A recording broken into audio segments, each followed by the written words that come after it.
अब आते हैं पॉइंट नंबर 2। इसमें एग्जिट कैसे करेंगे हम। तो जो अब हमारा सेकेंड रूल होने वाला है, इसमें क्या हुआ, इसमें जो हमारा प्रीमियम होगा, मान लो 15 के बाद हमने एंट्री की तो हमें प्रीमियम मिला 7 रुपी। 7 रुपी प्रीमियम है। अब अगर बाई चांस अपोजिट साइड, यानी कि हमारे अपोजिट मूव आता है, मान लो हमने कॉल शॉर्ट ये कर रखी है और मूव आया है, तो प्रीमियम हो सकता है आपको, क्योंकि मूव आएगा तो प्रीमियम बढ़ेगा, हो सकता है 14 रुपये जाए। तो आपको यहाँ से एग्जिट कब करना है, जब ये प्राइस, जो जिस स्ट्राइक प्राइस को आपने शॉर्ट किया है उस स्ट्राइक प्राइस के ऊपर जाके, ऊपर यानी कि बिल्कुल ज़्यादा ऊपर नहीं, स्ट्राइक प्राइस पे आके यहाँ क्लोजिंग अगर दे देता है, क्योंकि प्रीमियम भी काफ़ी बढ़ चुका होगा उस टाइम पे, तो हमको यहाँ से अपनी पोजीशन एग्जिट करके, तो इसके ऊपर की जो स्ट्राइक प्राइस है, मान लो कि हमने 150 यहाँ पर शॉर्ट की थी, तो इसके ऊपर हो सकता है 170 हो, तो हमें एडजस्ट करके 150 वाली जो लॉस हमारा हुआ है, इसको यहाँ से एग्जिट करके बुक कर लेंगे हम लॉस को। तो जो 150 मान लो जो हमारा प्रीमियम था, मान लो 7 शॉर्ट किया था, वो हो गया 18 रुपीज़।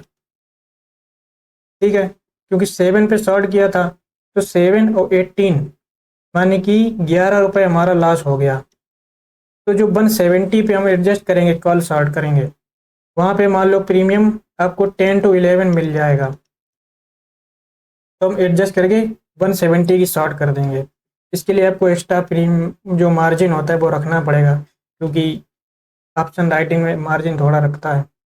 तो इसके जो अपर स्ट्राइक प्राइस है उसको हम शॉर्ट कर देंगे, तो जो हमारा लॉस है वो रिकवर हो जाएगा। अगर स्ट्राइक प्राइस 170, हाई चांस है कि 170 तक नहीं जाएगा, उसके नीचे जाके यहाँ कहीं क्लोजिंग दे देगा।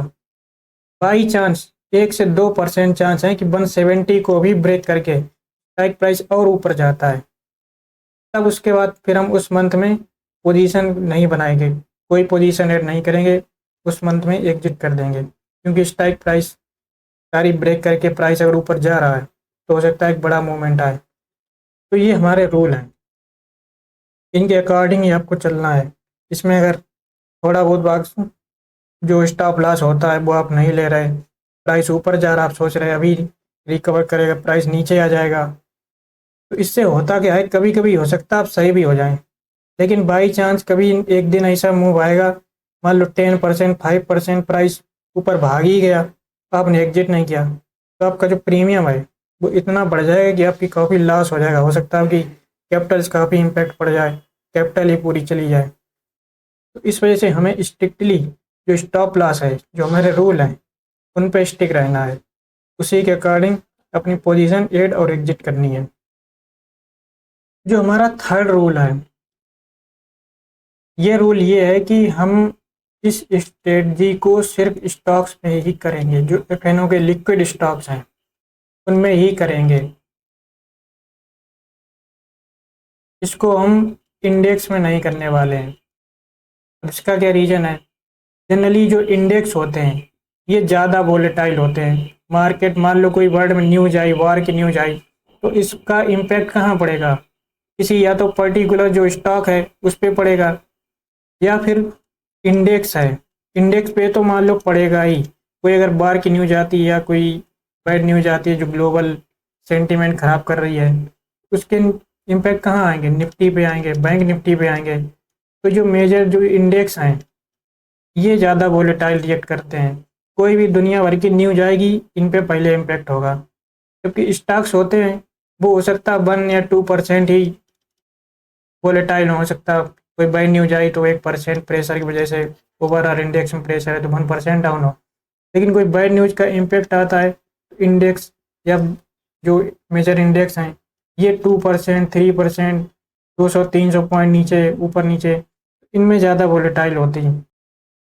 और दूसरा रीज़न इसमें यह है कि इंडेक्स में जो मार्जिन लगता है, 1 लाख अगर आप शॉर्ट कर रहे हैं तो यहाँ पे मार्जिन ज़्यादा लगेगा, जबकि स्टॉक में अगर आप सही स्टॉक है, आप लिक्विड स्टॉक है, उसमें आप अगर 1 लॉट शॉर्ट कर रहे हैं तो वहाँ पे मार्जिन आपको कम लगेगा, 80 to 1 लाख के आसपास यहाँ मार्जिन लग जाएगा।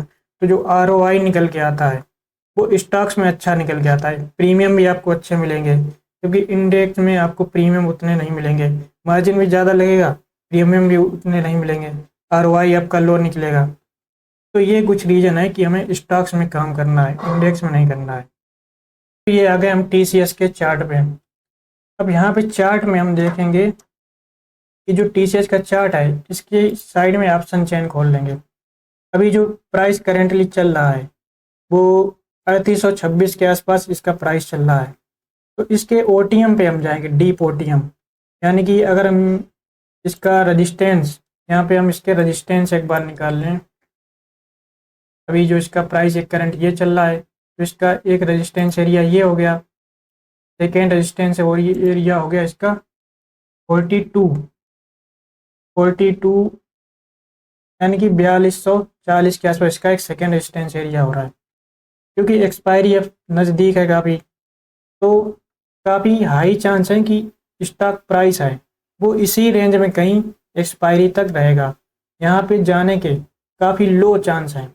तो अगर हम 4000 या 4100 इसकी जो स्ट्राइक प्राइस है, इसको अगर हम स्टार्ट करते हैं तो काफ़ी हाई प्रोबेबिलिटी है कि इसका जो प्रीमियम है वो आराम से हम कलेक्ट कर लेंगे, वो हमारा प्रॉफिट होगा।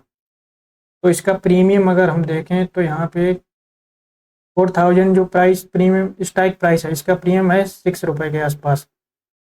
तो यहाँ पे आप देख रहे हैं ओआई भी काफ़ी अच्छा है, यानी कि इतने ज़्यादा लोगों को लग रहा है कि यहाँ तक प्राइस नहीं आने वाला।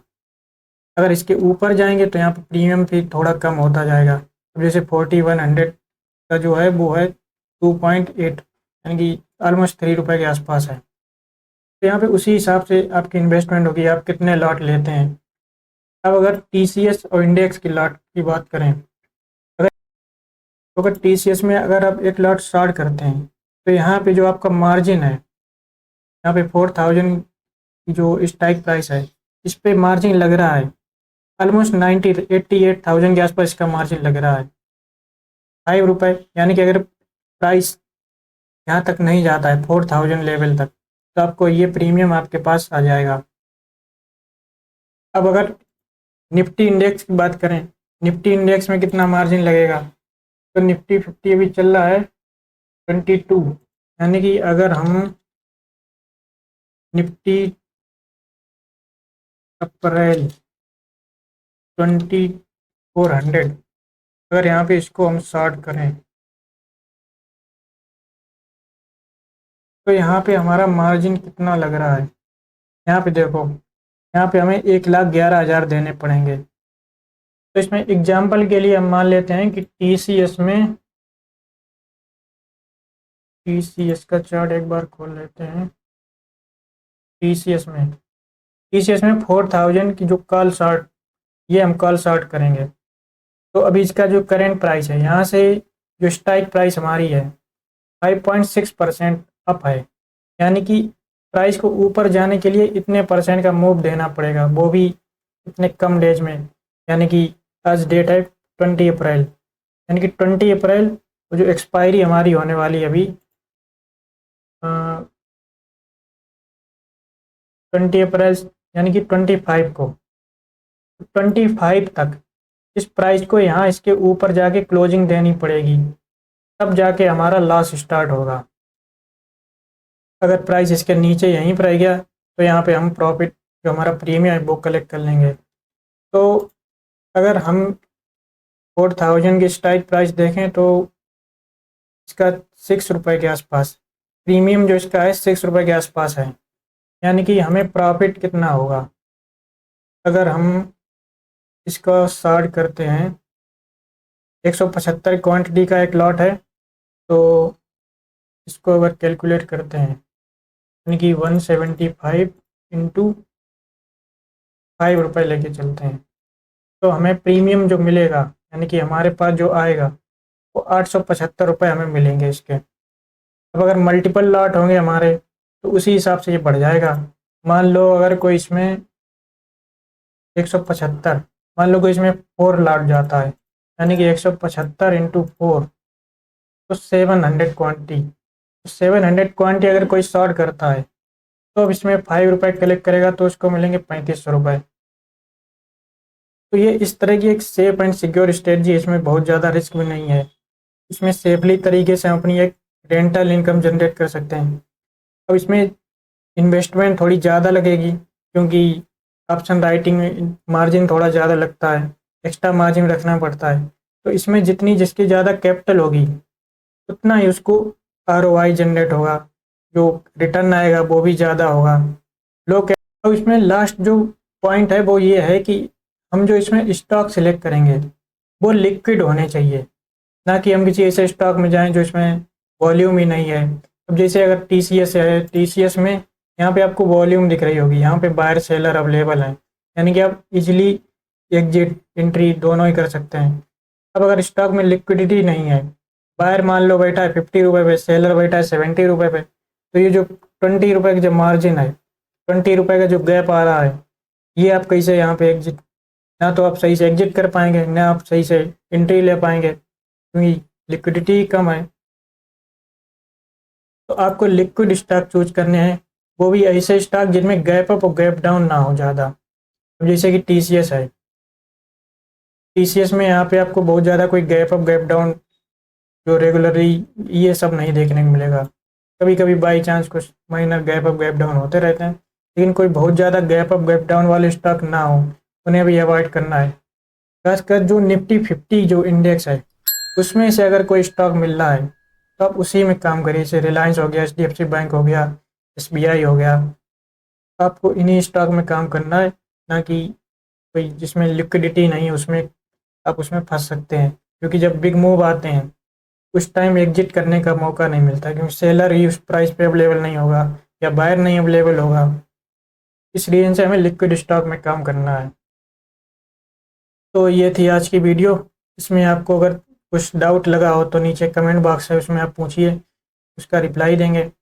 अगर आपको वीडियो पसंद आई है तो ऐसी strategy video free of cost आपके लिए हमेशा लाते रहेंगे। तो आप मेक श्योर आप चैनल सब्सक्राइब करके रखें जिससे कि नेक्स्ट जो अपडेट्स आए, जो नेक्स्ट वीडियो पब्लिश हों वो आपके पास नोटिफिकेशन आ जाए। तो आज के लिए बस इतना ही, मिलते हैं नेक्स्ट वीडियो में। Thanks for watching.